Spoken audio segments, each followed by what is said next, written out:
नमस्कार दोस्तों, CME Patna YouTube channel पर आप सभी का स्वागत है। अभी क्विक रिवीजन नोट्स की सीरीज चलाई जा रही है, जिसमें ये तीसरा वीडियो है। इससे पहले जनवरी और फरवरी 2022 के करंट अफेयर कंप्लीट किए जा चुके हैं। आप चाहें तो उसे जाकर देख सकते हैं। और ये जो करंट अफेयर हैं, इन्हें स्पेशली बीपीएससी के अकॉर्डिंग बनाया गया है, जिसकी संभावना 67 बीपीएससी में आने की प्रबल रूप से है। तो चलिए हम लोग वीडियो स्टार्ट करते हैं। इसमें पहला जो न्यूज है वो है कि सतत विकास सूचकांक 2021 में फिनलैंड शीर्ष पर रहा है। अगला है पोलैंड द्वारा यूक्रेन स्थित अपने दूतावास को अस्थायी रूप से स्थानांतरित करने का फैसला लिया गया। ठीक है, इसके द्वारा, पोलैंड के द्वारा। आगे है 12वां आईसीसी महिला क्रिकेट विश्व कप न्यूजीलैंड में शुरू हुआ है। फिर है विश्व वन्यजीव दिवस। इसका विषय था, विश्व वन्यजीव दिवस कब मनाया गया? 3 मार्च को। और इसका विषय था पारिस्थितिकी तंत्र की बहाली के लिए प्रमुख प्रजातियों को पुनः प्राप्त करना। आगे है यूएसए विश्व स्तर पर अरबपतियों की आबादी की संख्या के मामले में शीर्ष पर रहा है। ठीक। नेक्स्ट है असम राज्य सरकार ने पूरे राज्य क्षेत्र को अशांत क्षेत्र घोषित कर दिया है।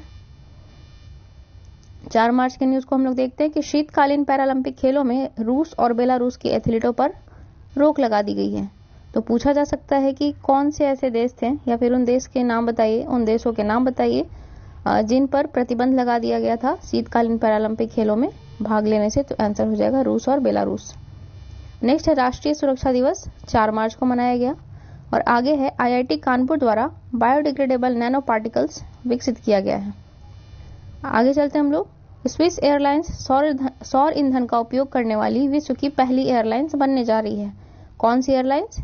Swiss airlines. आगे कलियाट्टम उत्सव केरल में शुरू हुआ। फिर है कि 6 मार्च के करंट अफेयर में हम लोग देखते हैं कि एफएटीएफ ने यूएई को अपनी ग्रे लिस्ट में शामिल किया है। ठीक है, ग्रे लिस्ट में और कौन कौन से कंट्री हैं आप लोग जाके चेक कर सकते हैं। नेक्स्ट है आईएसएसएफ विश्व कप में श्रीनिवेदा ने महिलाओं की 10 मीटर एयर पिस्टल स्पर्धा में स्वर्ण पदक जीता है। नेक्स्ट है देश के पहले स्वदेशी फ्लाइंग ट्रेनर एयरक्राफ्ट हंसा एनजी का ट्रायल पुदुचेरी में हुआ। तो पहला स्वदेशी फ्लाइंग ट्रेनर एयरक्राफ्ट कौन सा है? हंसा एनजी। नेक्स्ट है 7 मार्च को जन औषधि दिवस मनाया गया। अगला समाचार है कि डॉक्टर ईला लोध को मरणोपरांत नारी शक्ति पुरस्कार से सम्मानित किया जाएगा। और मिताली राज 6 क्रिकेट विश्व कप में भाग लेने वाली पहली महिला क्रिकेटर बनी है। 6 क्रिकेट विश्व कप में भाग लेने वाली पहली महिला क्रिकेटर कौन बन गई है? मिताली राज। आगे है प्रति व्यक्ति शुद्ध आय के मामले में तेलंगाना राज्य शीर्ष पर रहा है। प्रति व्यक्ति शुद्ध आय के मामले में। फिर है भारत श्रीलंका नौसैनिक अभ्यास स्लिनेक्स का 9वां संस्करण विशाखापत्तनम में शुरू हुआ। कब? मार्च 2022 में। और आगे है नासा ने यूरोप क्लिपर अंतरिक्ष यान विकसित करना शुरू कर दिया है। किसने? नासा ने। अगला है कि बार्सिलोना में मोबाइल वर्ल्ड कांग्रेस 2022 का आयोजन हुआ। मोबाइल वर्ल्ड कांग्रेस 2022 का आयोजन कहाँ हुआ? बार्सिलोना में। आगे चलते हैं। आगे है 8 मार्च का न्यूज है कि अंतर्राष्ट्रीय महिला दिवस मनाया गया। कब? 8 मार्च को। इसमें माइक्रोसॉफ्ट भारत का सबसे बड़ा डेटा सेंटर हैदराबाद में स्थापित करेगा। तो यहां से प्रश्न बन सकता है कि सबसे बड़ा डेटा सेंटर, भारत का सबसे बड़ा डेटा सेंटर कहां स्थापित किया जाएगा? तो इसका आंसर होगा हैदराबाद। और पूछा जा सकता है कि भारत का सबसे बड़ा डेटा सेंटर जो कि हैदराबाद में स्थापित किया जा रहा है, किसके द्वारा करवाया जाएगा? तो ये आंसर हो जाएगा माइक्रोसॉफ्ट। ठीक है।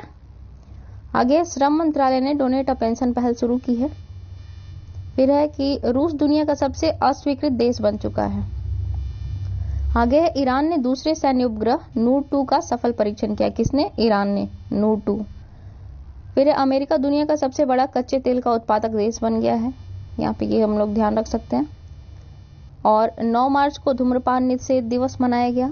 फिर है कि उड़ीसा सरकार ने मिशन इंद्रधनुष में पहला स्थान हासिल किया है। यहाँ से प्रश्न पूछा जा सकता है कि मिशन इंद्रधनुष जो कि टीकाकरण के लिए मुख्यतः चलाई गई योजना है, उसमें किस राज्य ने प्रथम स्थान हासिल किया है? तो आंसर हो जाएगा उड़ीसा ने।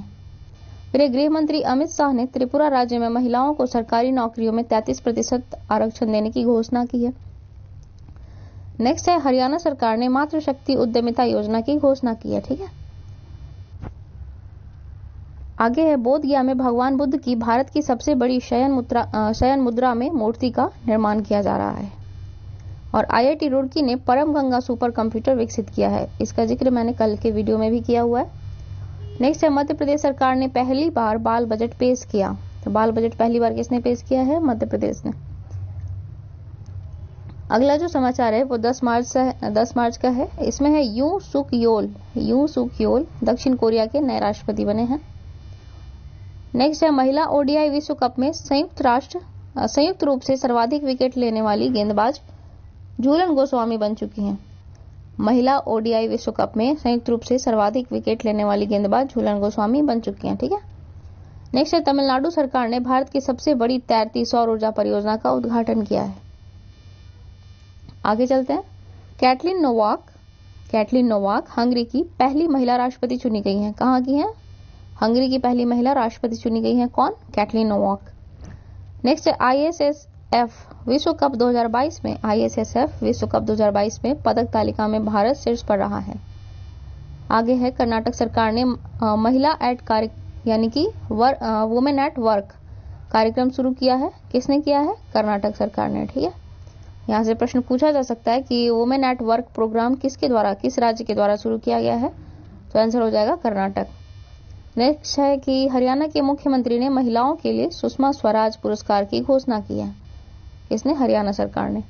आगे Skoch state of governance ranking 2021 में आंध्र प्रदेश को पहला स्थान मिला है। Skoch state of governance ranking में आंध्र प्रदेश प्रथम स्थान पर है और दूसरे स्थान पर पश्चिम बंगाल है। ठीक है। नेक्स्ट है कि भारतीय रेलवे की पहली गति शक्ति कार्गो टर्मिनल को थापर नगर झारखंड में शुरू किया गया। आगे है भारत का पहला unicorn sports enterprises Chennai super Kings बन चुका है। ठीक है। आगे देखते हैं गैब्रियल बोरिक फॉन्ट चिली के सबसे युवा राष्ट्रपति बने। कौन? Gabriel boric font. नेक्स्ट चलते हैं हम लोग कि गीतांजलि श्री द्वारा अनुवादित हिंदी उपन्यास टॉम्ब ऑफ सैंड, ये अनुवादित नहीं है, गीतांजलि श्री द्वारा लिखित उपन्यास टॉम्ब ऑफ सैंड अंतर्राष्ट्रीय बुकर पुरस्कार के लिए नामांकित हुआ है। ठीक है। आगे चलते हैं कि भारत का पहला वर्ल्ड पीस सेंटर गुरुग्राम में स्थापित होगा। वर्ल्ड पीस सेंटर कहाँ बन रहा है? भारत का गुरुग्राम में। नेक्स्ट है 15 मार्च का ये न्यूज है कि विश्व उपभोक्ता अधिकार दिवस कब मनाया गया? 15 मार्च को। ठीक है। आगे सिपरी रिपोर्ट के अनुसार हथियारों का सबसे बड़ा आयातक भारत बना है। और DBS बैंक ऑफ इंडिया ने ग्रीन डिपॉजिट प्रोग्राम शुरू किया। किसने? DBS बैंक ने। आगे चलते हैं कि गंगा से ब्रह्मपुत्र नदी तक जाने वाली MV रामप्रसाद बिस्मिल अब तक का सबसे लंबा जहाज बन चुका है। और आगे है कि 16 मार्च का न्यूज है कि बिम्स्टेक शिखर सम्मेलन 2022 की मेजबानी श्रीलंका करेगा। और भारत ने यूक्रेन से अपने दूतावास को पोलैंड में अस्थायी रूप से शिफ्ट कर दिया है। भारत ने कहाँ शिफ्ट किया? पोलैंड में। नेक्स्ट न्यूज है कि फ्रांसिस केरे प्रिट्जर पुरस्कार 2022 जीतने वाले पहले अफ्रीकी बने हैं। फ्रांसिस केरे प्रिट्जर पुरस्कार जीतने वाले, यहाँ पे ये किसी व्यक्ति का नाम है फ्रांसिस केरे और इन्होंने प्रिट्जर पुरस्कार जीता है और वो पहले अफ्रीकी बन चुके हैं। ठीक है। आगे है राष्ट्रीय टीकाकरण दिवस मनाया गया। कितने तारीख को? ये मनाया गया 16 मार्च को। ठीक है। देश का पहला आर्टिफिशियल इंटेलिजेंस और रोबोटिक टेक्नोलॉजी पार्क बेंगलोर में लॉन्च किया गया। AI और रोबोटिक्स टेक्नोलॉजी पार्क कहाँ लॉन्च किया गया? बेंगलोर में। ठीक है। आगे चलते हैं। 17 मार्च का न्यूज है कि 103 अरब डॉलर की दौलत के साथ मुकेश अंबानी एशिया के सबसे अमीर व्यक्ति बन चुके हैं। 103 अरब डॉलर के साथ। नेक्स्ट है महात्मा गांधी ग्रीन ट्रायंगल का अनावरण मेडागास्कर में किया गया। आगे देखते हैं मिस वर्ल्ड 2021 का खिताब करोलिना बिलावास्का पोलैंड ने जीता है। मिस वर्ल्ड 2021 का खिताब किन्होंने जीता है?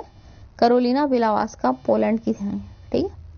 नेक्स्ट है इसरो ने SSLV के सॉलिड ईंधन आधारित बूस्टर चरण का सफलतापूर्वक परीक्षण आंध्र प्रदेश में किया गया। ठीक है। 18 मार्च की न्यूज को देखते हैं कि अंतर्राष्ट्रीय फिल्म महोत्सव के 26वें संस्करण का आयोजन तिरुवनंतपुरम केरल में शुरू हुआ। अगली जो खबर है वो है गुजरात सरकार ने नई खेल नीति 2022 से 27 लॉन्च की है। उसके बाद है कि फसल विविधीकरण सूचकांक का उपयोग करने वाला पहला राज्य तेलंगाना बन चुका है। आगे है 19 मार्च के न्यूज में कि दुनिया का सबसे खुशहाल देश फिनलैंड बन चुका है। और उसके बाद है स्पोर्ट्स स्टार SS अवार्ड में नीरज चोपड़ा को स्पोर्ट्समैन ऑफ द ईयर चुना गया है। ठीक है। इनका संबंध जैवलिन से है, भाला फेंक जो खेल है उससे। आगे है कि सूरजकुंड अंतर्राष्ट्रीय शिल्प मेला फरीदाबाद हरियाणा में शुरू हुआ। असम राज्य ओबीसी आयोग का गठन करेगी। आगे है नागालैंड नेवा कार्यक्रम को शुरू करने वाला पहला राज्य बन चुका है। आगे चलते हम लोग कि 20 मार्च को अंतर्राष्ट्रीय प्रसन्नता दिवस मनाया गया और सीएसआई द्वारा जारी रिपोर्ट के अनुसार भारत का सबसे प्रदूषित शहर गाजियाबाद है। ठीक है, और एक्सिस बैंक को Asian bank of the year के अवार्ड से सम्मानित किया गया है। नेक्स्ट है सुरेश रैना को मालदीव द्वारा स्पोर्ट्स आइकॉन अवार्ड से सम्मानित किया गया है। 21 मार्च को अंतर्राष्ट्रीय वन दिवस मनाया गया और पंकज आडवाणी ने 8वीं बार एशियाई बिलियर्ड्स खिताब जीता है। ठीक है, एशियाई बिलियर्ड्स अवार्ड 8वीं बार किन्होंने जीता? पंकज आडवाणी ने। आगे की ड्रोन आधारित खनिज अन्वेषण के लिए एनएमडीसी ने आईआईटी खड़गपुर के साथ समझौता किया। नेक्स्ट है कि विश्व जल दिवस 22 मार्च को मनाया गया। कब मनाया गया विश्व जल दिवस? 22 मार्च को। इसकी थीम थी ground water making the invisible visible. Okay, making the invisible visible. आगे है कि वैश्विक एयर क्वालिटी रिपोर्ट 2021 के अनुसार दिल्ली दुनिया के सबसे प्रदूषित शहरों में शीर्ष स्थान पर है। और नेक्स्ट है जिया राय, ये पाक जल डमरू मध्य को तैर कर पार करने वाली सबसे कम उम्र की महिला तैराक बनी है। 13 वर्ष की है ये जिया राय। नेक्स्ट है भारत और सेशल्स के बीच 9वां संयुक्त सैन्य अभ्यास लैमटीए 2022 शुरू हुआ। लैमिटीए, ठीक है, लामिटीए, भारत और सेशल्स के बीच। 26 मार्च को अर्थ आवर मनाया गया। अर्थ आवर 2022 26 मार्च को मनाया गया। ठीक है, और बांग्लादेश ने 51वां स्वतंत्रता दिवस मनाया है 26 मार्च को। और नीति आयोग द्वारा जारी निर्यात तत्परता सूचकांक में गुजरात शीर्ष पर रहा है और रविंद्र जडेजा चेन्नई सुपर किंग्स के नए कप्तान बन चुके हैं। नेक्स्ट है कि 10 दिवसीय महोत्सव भारत भाग्य विधाता का उद्घाटन स्मृति ईरानी ने किया है। आगे है 27 मार्च का ये न्यूज है कि विश्व रंगमंच दिवस 2022 मनाया गया। कब? तो 27 मार्च को। और विल स्मिथ को 94वें ऑस्कर अवार्ड में सर्वश्रेष्ठ अभिनेता का पुरस्कार मिला है। ठीक है, आगे की प्रति व्यक्ति आय के मामले में सिक्किम राज्य शीर्ष पर रहा है। और 28 मार्च का ये न्यूज है कि रितु खंडूरी उत्तराखंड की विधानसभा की पहली महिला स्पीकर बन चुकी हैं। कौन बनी है? रितु खंडूरी। नेक्स्ट है कि 5 अक्टूबर को राष्ट्रीय डॉल्फिन दिवस मनाने का निर्णय लिया गया है। ये बहुत इंपॉर्टेंट है, आप लोगों को याद रखना चाहिए इसे, बल्कि चाहे तो नोट डाउन कर सकते हैं आप लोग कि 5 अक्टूबर को राष्ट्रीय डॉल्फिन दिवस मनाने का निर्णय लिया गया है। आगे है कि रॉबर्ट ओबेल ने माल्टा के प्रधानमंत्री के रूप में शपथ ली है और मीना नैयर द्वारा लिखित पुस्तक द टाइगर ऑफ द्रास को प्रकाशित किया गया है। ठीक है, तो द टाइगर ऑफ द्रास किन के द्वारा लिखा गया? तो ये है मीना नैयर। और नेक्स्ट है कि चीन ने सोलोमन द्वीप समूह के साथ सुरक्षा सहयोग पर समझौता किया है।